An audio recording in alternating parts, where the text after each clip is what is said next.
Welcome to SK குக்கிங்க. இன்றைக்கி நம்ம என்ன பார்க்க போகிறோம்னா சிக்கன் குருமா டேஸ்ட்டில் காளான் குருமா தாங்க பார்க்க போகிறோம். அது எப்படி பண்ணலான்றது பார்க்கலாம் வாங்க. அதுக்கு ஒரு பேனில் 2 டேபிள் ஸ்பூன் எண்ணெய் விட்டுருக்கேங்க. 1 டேபிள் ஸ்பூன் சோம்பு, ஒரு 2 பட்டை, 3 கிராம்பு, ஒரு 2 பச்சை மிளகாய் கீரி போட்டிருக்கேங்க. இது நல்லா பொரியட்டும். பொரிஞ்சு வந்ததுக்கப்புறம் பார்த்திங்கன்னா சின்ன வெங்காயம் ஒரு 200 கிராம் அளவு எடுத்துருக்கேங்க. இதில் கட் பண்ணி போட்டு நல்லா வதக்கிக்கோங்க. தக்காளி ஒரு 3 பழம் தக்காளி எடுத்துருக்கேங்க. அதில் ஒரு தக்காளி பழம் நான் கட் பண்ணி இதில் ஆட் பண்ணிக்கிறேன்.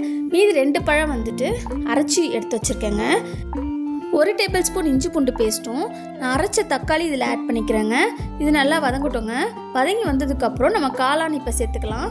காளான் சேர்த்ததுக்கப்புறம் பார்த்திங்கன்னா இதுக்கு தேவையான மசாலா ஆட் பண்ணிக்கலாம். 2 டேபிள் ஸ்பூன் குழம்பு மிளகாத்தூள் ஆட் பண்ணியிருக்கேங்க. ஒரு 1/4 டேபிள் ஸ்பூன் போல் மஞ்சத்தூள் ஆட் பண்ணியிருக்கேங்க. ஆட் பண்ணிவிட்டு நீங்கள் தண்ணி ஊற்றாமலே ஒரு 5 நிமிஷம் அப்படியே மூடி போட்டு வச்சுருங்க. ஏன்னா காளானில் நம்ம தண்ணி இறங்குங்க. இப்போ 5 நிமிஷம் நான் மூடி போட்டு எடுத்து பார்க்குறேன் பாருங்கள். தண்ணி நல்லா காளான்லேருந்து விட்டுருக்கு. தேவையான உப்பை இப்பயே ஆட் பண்ணிக்கோங்க. ஆட் பண்ணி இது நல்லா கொதிச்சுட்டு இருக்கட்டோங்க. நம்ம இதுக்கு அரைக்கிற மசாலாவை அரைச்சிட்டு வந்துடலாம் வாங்க. இதுக்கு ஒரு 8 பல்லு தேங்காய் பத்தை எடுத்துருக்கேங்க. 1 டேபிள் ஸ்பூன் சோம்பும், 1 டேபிள் ஸ்பூன் கசகசா, ஒரு 2 டேபிள் ஸ்பூன் உடச்சக்கல்லை தாங்க எடுத்திருக்கேன்.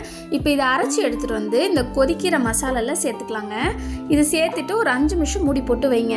5 நிமிஷம் கழித்து பார்த்தீங்கன்னா நம்ம குழம்பு நல்லா தகன்னு நல்லா கொதிச்சு வந்திருக்கோங்க.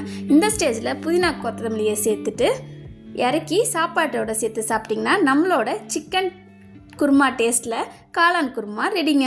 இந்த வீடியோ பிடிச்சிருந்தா லைக் பண்ணுங்கள், ஷேர் பண்ணுங்கள், கமெண்ட் பண்ணுங்கள், சப்ஸ்கிரைப் பண்ணுங்கள், கூடவே பெல் பட்டன் கிளிக் பண்ணுங்கள்.